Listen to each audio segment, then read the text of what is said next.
Hi dear friends, welcome back to NEET and channel. నేను మీ Kiran. And అదేవిధంగా NEET UG 2024 అత్యంత వివాదాస్పదమైంది.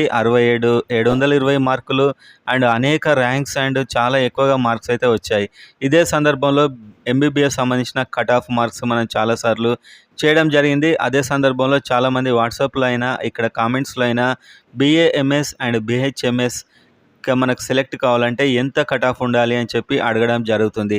So ayurvedic and homeopathic doctor అవ్వాలంటే మీరు ఈ కోర్సులు చేయాల్సి ఉంటుంది. అండ్ దాని మీద వీడియో అండ్ ఎంబీబీఎస్ అండ్ వీటికి సంబంధించిన అప్డేట్ కోసం ఎప్పుడు ఏ నోటిఫికేషన్ వచ్చినా వెంటనే తెలుసుకోవాలంటే సింపుల్గా మీరు సబ్స్క్రైబ్ చేసుకోండి, లైక్ బటన్ ప్రెస్ చేయండి అండ్ రిలాక్స్గా ఉండండి, మీకు అన్ని అప్డేట్స్ వస్తూనే ఉంటాయి. సో వీడియోలోకి వెళ్దాం.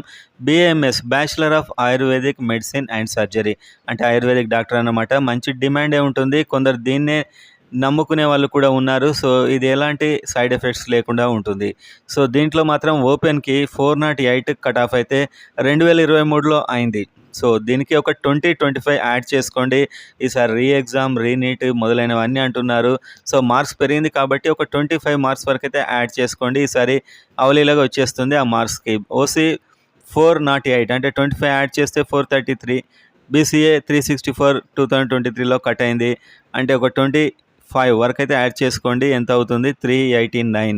And BCB 397, BCC 373 2023 cut offs ఇవన్నీ నేను చెప్పేది. వీటికి 20-25 యాడ్ చేసుకుంటే మీరు ఈ సీట్ వచ్చే రేంజ్లో ఉన్నట్లే. BCD 404, BCE 390, SC 362, ST 373. And ఇప్పుడు మనం బీహెచ్ఎంఎస్ చూద్దాం. Bachelor of homeopathic medicine and surgery. So అంటే హోమియోపతిక్ డాక్టర్ అనమాట. సో దీనికి సంబంధించినటువంటి కట్ ఆఫ్ ఓసీ 350 అండ్ వీటికి కూడా మీరు ఒక 20 మార్క్స్ యాడ్ చేసుకోండి, మీకు వచ్చే రేంజ్లో ఉన్నట్లే.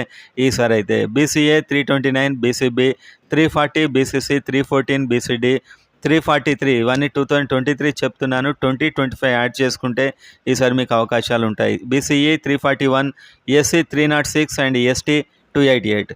సో ఇవి కూడా మంచి కోర్సులే. వీటి మీద కూడా చాలామంది డిపెండ్ అయి ఉన్నారు. సో ఇవి చేసినా కూడా ఫ్యూచర్ బాగానే ఉంటుందని నేనైతే అనుకుంటున్నాను.